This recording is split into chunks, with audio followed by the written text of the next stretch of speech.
Welcome to Films and Stuff with your hosts, Pete Mitchell and Ethan Hunt. Hi, everybody. Welcome back to the Films and Stuff podcast. I am Ethan, overly enthusiastic for today, joined as always by most valuable Pete, who is not even going to feign his enthusiasm. The question is, I can't do it. why, Pete? What's on tap today? What have we seen?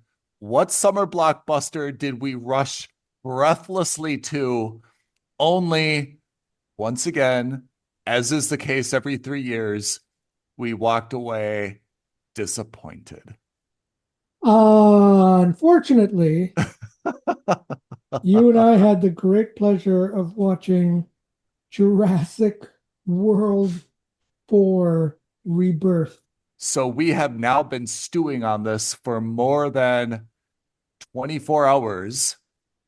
So this is not a knee-jerk reaction. This is not the emotion blinding us, overcome by, an initial reaction. These are well-measured, thoughtful feedback about Jurassic World, Rebirth, starring Scarlett Johansson, Mahershala Ali, Jonathan Bailey from Bridgerton, Rupert Friend, the Lincoln Lawyer is in there. It's a good cast, but it's just, why? For the love of God, why? Well, I think we should put this in perspective. Apart from the original Steven Spielberg, Michael Crichton, Laura Dern, Sam Neill, Jurassic Park. Apart from that one, which was fantastic in every way, shape, or form, the Jurassic franchise has stumbled on its own success. Every 3 years, they release a film, and despite critics' reactions and audience reactions, it makes $1.x billion worldwide. It is a juggernaut of a franchise, right? Yeah. And this movie didn't need to be made, apart from the fact that, someone needed to make a movie in Hollywood and they wanted to make a lot of money. And then they basically put a storyline around it. Let's start there. What do you think of the overall plot, which I'm going to maintain for the entirety of this episode is intellectual property theft of the idea that we had about 3 years ago? Yeah, pretty close to the idea that we came up with a couple years ago, first of all. The premise is we want to steal the blood of 3 different types. A seagoing dinosaur, a land-based dinosaur, and an air-based dinosaur that are the largest of their species because they've got big hearts. And because they've got big hearts, they've got special blood, genomes. It can cure heart disease. And it can cure heart disease. 1 in 5 people are going to die of heart disease. And this could be our key to making trillions of dollars. Let me stop there. As a high-level plot, again, I think that's pretty good, mostly because we came up with it 3 years ago. And I think we should find that recording and send it to Universal. I like the idea that somehow someone believes that these dinosaurs contain something. Let's not get into the DNA or whatever it is, but they contain something that may have a benefit for modern medicine, and therefore this is very valuable. I'm okay with that, actually. What I don't like is the totally unnecessary idea that, we're going to need the biggest land, the biggest sea, the biggest air for just random, unexplained purposes. It would have been better to say this specific one has the best heart to body weight ratio or something, or this one is known to live the longest. But to just say 3 for no real reason, I thought was unnecessarily stupid. Yep. I'm down with the idea. Everyone loves to make Big Pharma the bad guy. Yeah. I'm down with the idea that Big Pharma's like, hey, we got to get some DNA. We're trying to recreate it in a lab. It's not really working. We need live DNA. We're obviously not supposed to go to this island. we need Blackwater to take us. I'm actually okay with that idea as well. I'm not okay with the execution of that idea, which is so ragtag and clumsy at best that it kind of undermines the whole, we've got deep pockets. This is really important. Let's get the best of the best. Let's get the best of the best. So let's negotiate with a guy sitting in a bar in Suriname. Let's get swindled by these guys. Let's Yeah. get 4 people and a shitty boat. And why don't I just show up looking like, I don't know. I mean, we've seen this character. I'm so ready many to sell timeshares in Florida. Exactly. Like, if you're really going on this thing, are you really going to wear like a leisure suit? You know, Linen and those, leisure suit I mean, with a hat. He's got the belt on, he's got the lace-up shoes on. I mean, you wouldn't even wear this on a flight to South America, to be honest. You absolutely would not wear this on a mission like this with, you know, the aluminum suitcase and okay. Awful. Let's talk about the crew, because I think we're going into the plot, but this is where I really have some problems. As a writer's room idea, I'm not opposed to Scarlett Johansson being the lead in this movie.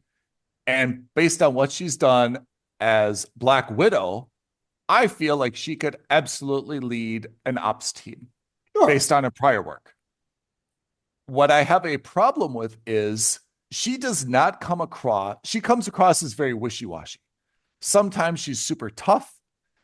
She's obviously grieving over some job that went bad in Yemen, right? She's up and down. And I guess I just don't see her character as consistent with, like, she should have been badass, no prisoners, no emotion. I'm here to do the job, get the money, kill dinosaurs if necessary. That's who I am kind of attitude. And I felt like her character just was not consistent, and not at all after you've met her, the type of person you'd be like, oh, well, she's the best, I'm going to hire her. Yeah. No way. That's the only person that they've hired. Well, yeah. And then she gets them to hire Mahershala Ali's, he's a boat driver. Okay. Right. I mean, the boat part is the easy part. That's it. They've got Scarlett Johansson. They've got Bobby Atwater, and they've got Mahershala Ali. They've got a French engineer on the boat, for some stupid reason can only speak French. I mean, I guess that they're just trying to add color to the doesn't add plot, anything. but like totally means nothing. And then they've got the girl who's basically a glorified scout. Yeah. So it's a squad of 5. Yeah. Against 3 of the largest dinosaurs on the planet, and 1 pharmaceutical guy who we all knew was going to die because he was going to clearly be the bad guy from the get-go. As soon as you wear the leisure suit and the safari hat in the forest, you can be sure in a Jurassic franchise that a dinosaur is going to eat your head off. Oh, yeah. Oh, and let's not forget our hot but super nerdy archaeologist working at the museum who's all of a sudden pretty adept at being in the field. Well, here's where that doesn't make sense. We know what we need. We need the 3 biggest ones, right? And we know where they are. What do you actually need a dinosaur expert for? They're the biggest ones. It's not like, hey, we need someone to identify which one it is. We already know which ones they are, right? And somehow they're able to track them, apparently. The mosasaur, fine. They were tracking them from the beginning and they had a plausible set. Yeah. But all the others, how did they know this was the valley they were in? How did they know where the other guys were going to be? I don't. Just so many problems. Okay. That's a plot. That's the plot and the characters. That's the A plot and the A tier characters. That's a problem. The entire B squad didn't need to be there. Oh, Why man. we have the Lincoln lawyer with his 2 daughters, one of whom is about the college trope, right? She's about to leave for college, who's got the real shitty boyfriend that nobody would accept. No. And they're on a boat in dinosaur-infested waters. Like there's that one scene where Mahershala Ali got pissed off at that guy because he was like, "What are you doing out here? Like, don't you know any better?" And that was the smartest thing said in the movie, because I was thinking exactly the same thing. Why would you be on a crappy little yacht sailing across the ocean with your two daughters, the shitty boyfriend, in waters where you know dinosaurs exist? Why? Why? Oh, well, my daughter's going away to NYU next year. That's how you want to spend your last summer together, potentially dying? Yeah. I mean, that whole family, I agree, was I will give them the trope because we've seen it. Remember in one of the Jurassic Parks, we saw the person paragliding Yeah, that and was the they're third one. like, I'll give them the trope. It doesn't make sense, but it is a movie, so I'll suspend the reality. My problem is that seemed like a Disney-esque. It was just an awful cast of four people. None It's a likable. waste. They didn't need to Yeah. be there. Why? No. They were separated from the start. Yeah. They meet for 20 minutes in the movie time. Yeah. They get separated again, and then they meet again at the very end. Yeah.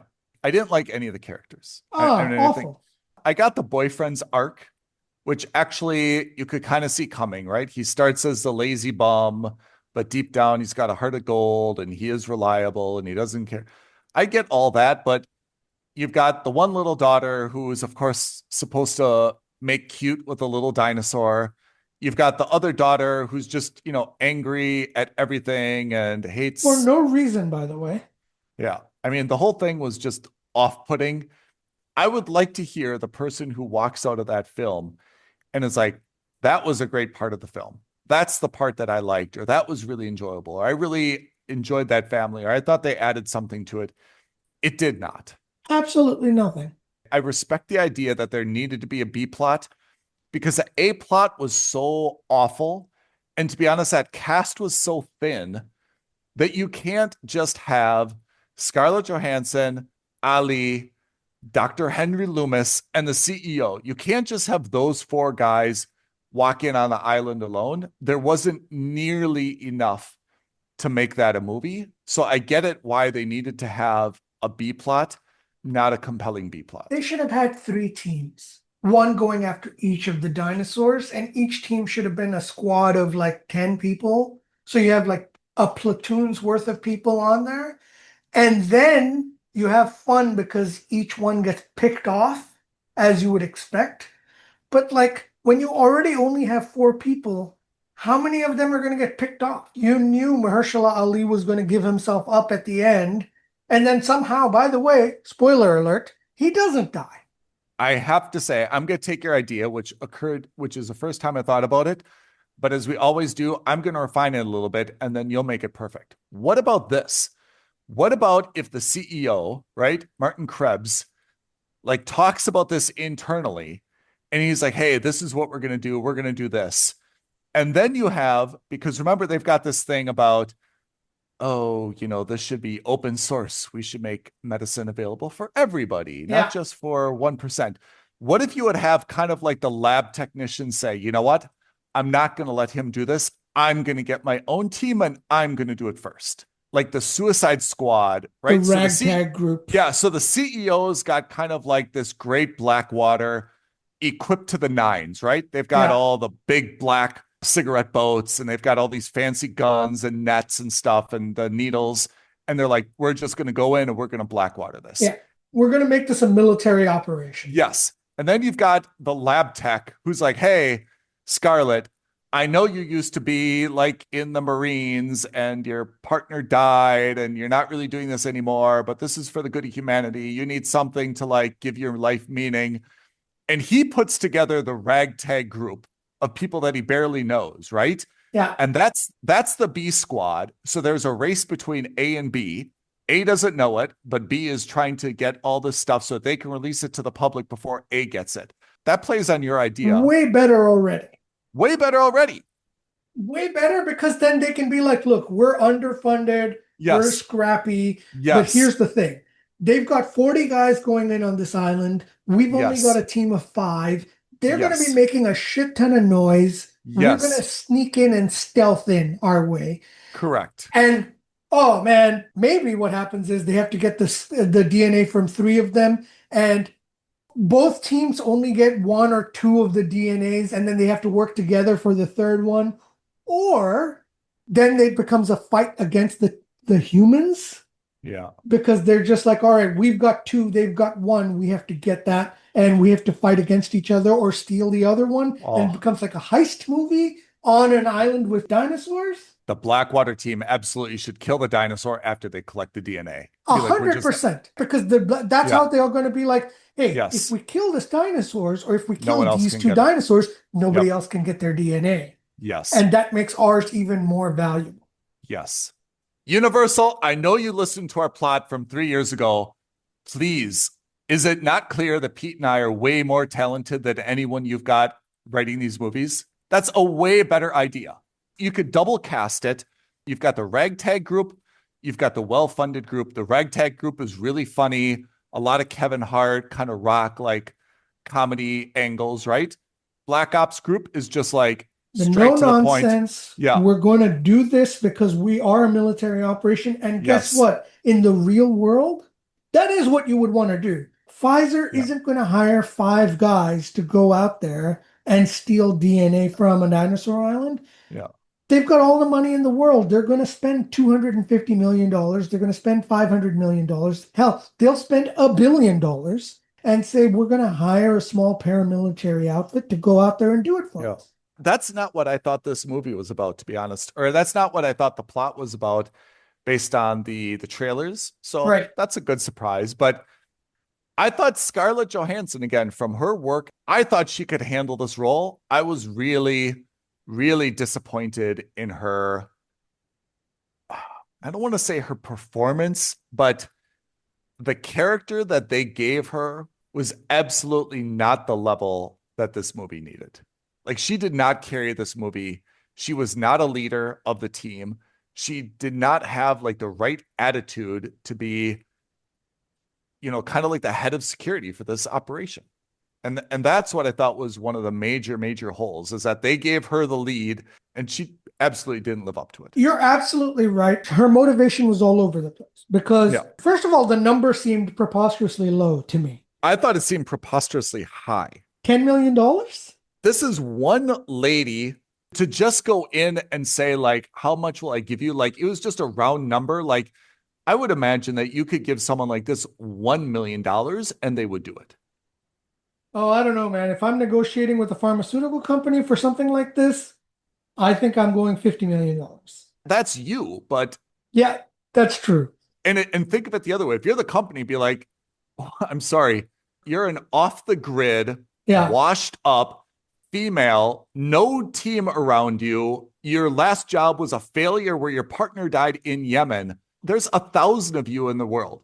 You say no, we'll go to the next one, the next one, the next one. I mean, how many ex-military are there in the world that you can go to? So I would say, I mean, I agree it's got to be a number, but nothing about her was like so wow when you met her that you'd say like, okay, Fine. 10.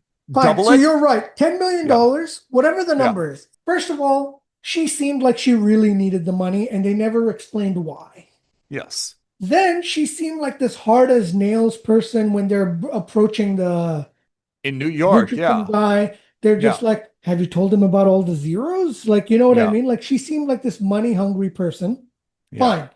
Then you see her sitting on the boat and she's like, oh, well, now the boat's going to be listing 20 degrees, this, that. Can you handle that? And he's like, okay, you shoot the gun. Yeah. Thank you. And then the next scene literally is her sitting on the deck crying by herself. I didn't go to my mom's funeral and my life doesn't mean anything. And I mean, it was just... and they tried to inject like a sense of backstory. Mahershala Ali got divorced from his wife because they couldn't get over the death of their son. Unnecessary. And the music was like unnecessarily morose. It was stupid. It was absolutely stupid. Sometimes enough of a backstory is I'm in it for the money. That's it. Look, I miss the days of Die Hard and Hans Gruber. Yeah. I actually want a bad guy who's just a bad guy. Say, look, we've all had our lives. We've all had our trials and tribulations. I'm here to do a job. I don't know if this is right. I don't know if it's moral, immoral, legal, illegal. I'm here to do a job. I don't care if you're a nice guy or not a nice guy. You're paying me 50% upfront to get you on the island, 50% when I get you home safe. That's what I'm going to do. No one's going to get in my way. Definitely not a group of kids stranded in the ocean, not this guy SOS signal. I've got a job to do. I'll pick them up on the way back. That's how I would expect a bad guy to if you approach this. wanted to do that, you have to do it over the course of the movie in a logical way. If they were a part of the paramilitary organization and the archaeologist the whole time was like, no, you can't hurt these dinosaurs. No, you can't do this. And then all of a sudden the military leader is like, you know what, shut your face. And he hits him with the butt of his gun. And then Scarlett Johansson sees that, oh, maybe he's on to something. And over the course of the movie, they see, wait, are we the bad guys? And then she finally decides to turn at the end. That's okay. But in this case, he says, what if we keep the dinosaur DNA for ourselves and release it open source? And she says, we're just here to do a job. That's the first one. Then the second one, she goes to him, no prompting, no nothing. And she goes, what's the alternative? Like, what the hell? Why would that all of a sudden change? What made that change? Again, it would have been better if her mom would have died of heart disease and her mom was on Medicaid, and then you're going to make this big woke kind of sob story that her mom couldn't get the medicine she needed. And she found out midway, wait a second, I was here to help you do this thing. I didn't know what you were doing with it. Oh, you're only creating this super drug for like this exclusive longevity thing for super wealthy people, like people like my mom won't be able to benefit from. Then that's a better backstory in terms of demonstrating why she's why you want to to flip. But I mean, she makes this big thing of like, oh, I was just in Yemen and IEDs and car bombs and stuff. Like, this is not someone who's been on like their first mission where their perspective can change. She should be a hardened mercenary. Say, look, I'm not here for emotions. I'm here to do the job. Every job's got its who's the good guy, who's the bad guy. I'm a soldier. I'm not here to make policy decisions. I'm here to follow my instructions. You know, like that's the character I wanted to see. But I thought she failed the movie. If anyone can find a good review where Scarlett Johansson, and I'm not blaming her specifically because she's given a script and maybe someone said, read the script. And she said, this is awful. And they're like, well do you want to do this? Yes or no? You're a mercenary in the movie. Just do it. Yeah. You're an actor in real life. Do you want to do it? Yes or no? It's not personal, but can anyone find a review that said, hey, Zora Bennett was an amazing character in the Jurassic franchise. What a performance, like carried the movie. I can't believe that's the case. Awful, just awful, really. And I, again, cannot get over the fact that this stupid family was involved. Like, they shouldn't have been there. They didn't need to be there. No, they didn't need to be there. You could have had the team split up in two. And by the way, I get it. You need to have a bigger number of people. Why go? We gave you that idea. Five. Yeah, we gave that idea. Go with 3 squads, 1 for each dinosaur. And by the way, that's how you make a successful mission. You have contingency plans. They even talked about the fact that Scarlett Johansson always has a contingency plan. What if her contingency plan was, forget about the other squads. What if she had already sent a squad ahead? And all of a sudden, when they get on the island, they meet 30 guys there. Yeah. I have to say, maybe that's one of my problems with this movie. Whenever they would talk about the backstory, it wasn't consistent with the character. They're like, oh, well, Zora's always got a backup plan. She never acted as though she had a backup plan. Nothing. She never acted as though she was so detail oriented and had all this gear and all this, like, she's got a washed up boat captain who we meet drinking and gambling. She's got some Australian guy who's got some weird guns. That's it. Like, she does not seem, it's like they talked about her backstory, but it wasn't consistent with her character. She misses the shot on the Mosasaur the first time. It would have been great if she pulls out a second or a third dart from her pocket. She's like, I've always got a backup plan. When she was dangling, the first time she got knocked off, at first she's like, strap me in. Like, come on, just take your clip and like strap yourself in. It's not that hard. You know, like when you climb a mountain, you don't like ask your partner to like clip you. Just clip yourself. It's so easy, right? Then she kind of like dangles overboard. She's right over the thing. Shoot it in the eye. Yeah. Why didn't she shoot it then? And instead it was like this panic, like, pull me up, pull me up. Oh, at what point in the movie did you think it was going to go badly? I was the opening scene with this Snicker. Oh, you're right. You're absolutely right. I take it all back. That was right. Because I think it was so bad in my mind, I automatically keep deleting that scene. Yeah. That scene was the worst. I mean, I'm still confused. I mean, the guy's got a helmet on. Was his visor open that he was eating the Snickers bar? It was open. They show it closing after he enters the containment area.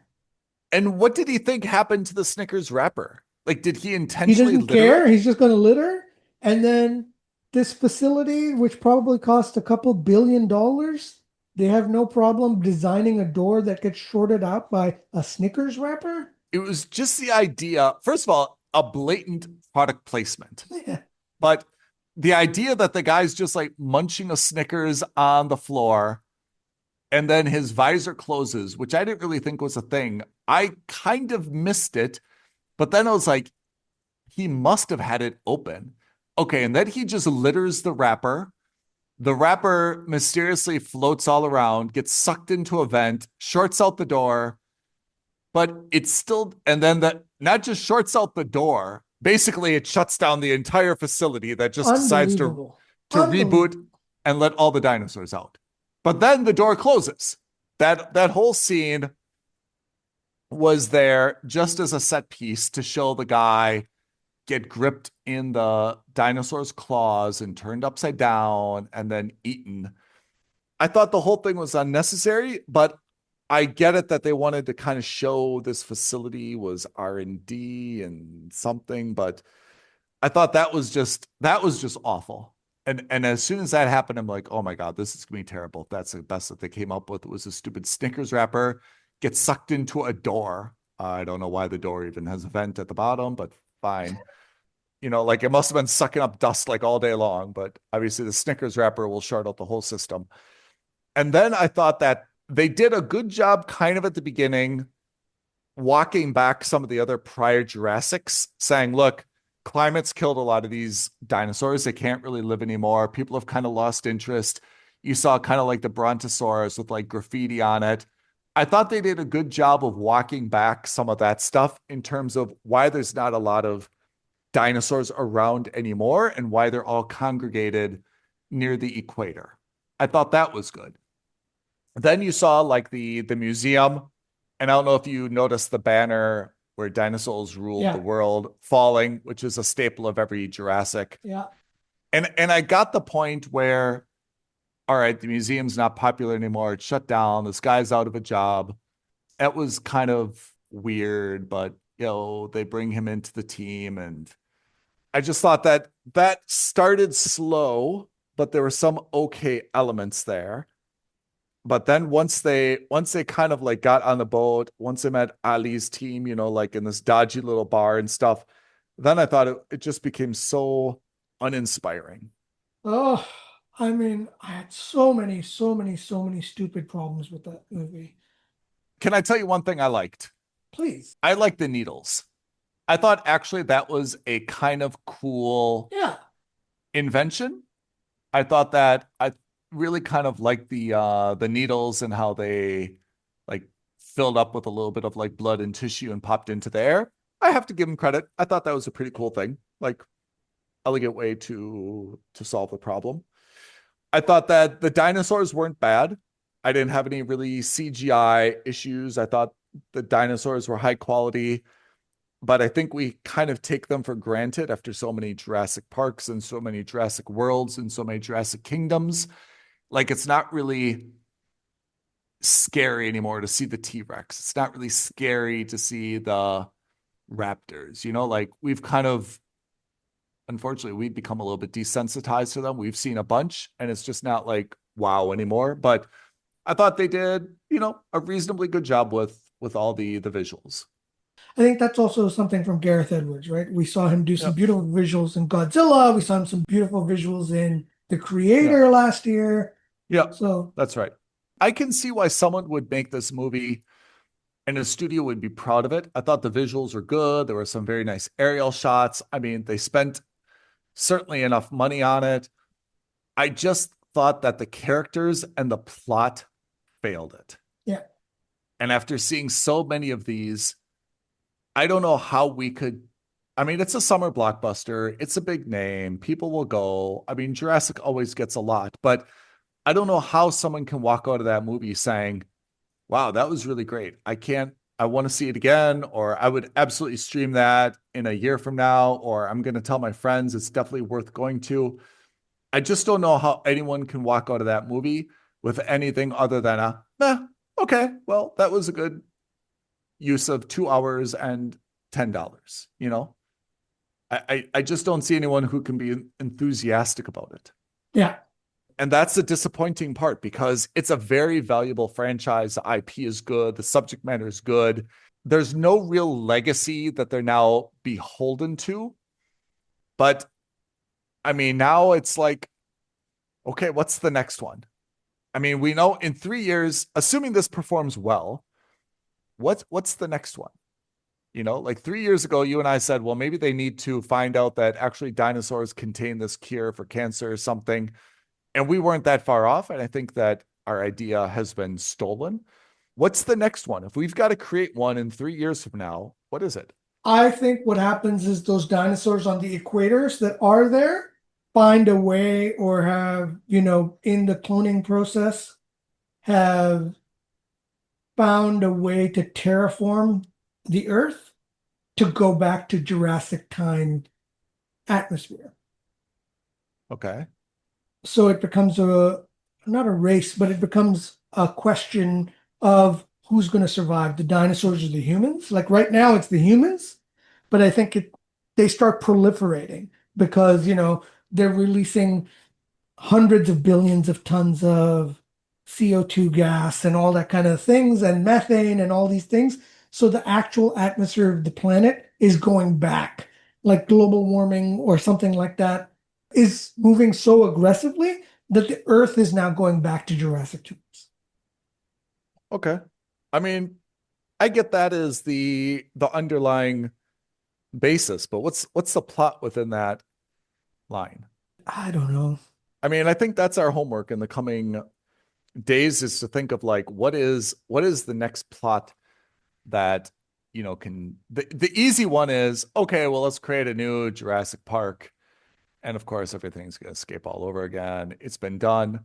I mean, the alternative is, okay, we want to protect the dinosaurs now, right? I mean, you could say that maybe it's fueled a lot of predators like hyenas or hippos or lions, and they're starting to we've got to actually protect these animals now. We don't want them to go extinct a second time. They're safe in the equator, so we've got to find a way to kind of like round them up and protect them. Maybe. The third one kind of touched upon that. Remember there was that black market in Malta? Malta, of all places. The franchise is just... Oh, it's about to go extinct. Maybe that's it. Maybe this is the last one before they reboot it. And then you could probably do a reboot Jurassic Park, which is, the original all over again. Possible.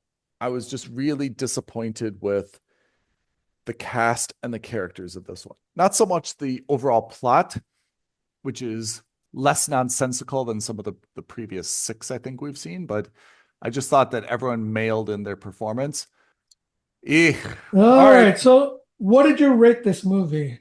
Skip. Likewise, this is a big fat skip.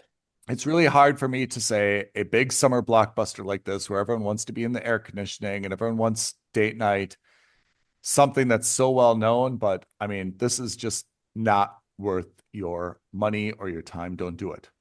Pete, before we sign off for the day, can you read off our social media, YouTube creds, so that people can like, dislike, but we prefer not to, agree, disagree, offer us their plot suggestions for the next Jurassic World installment?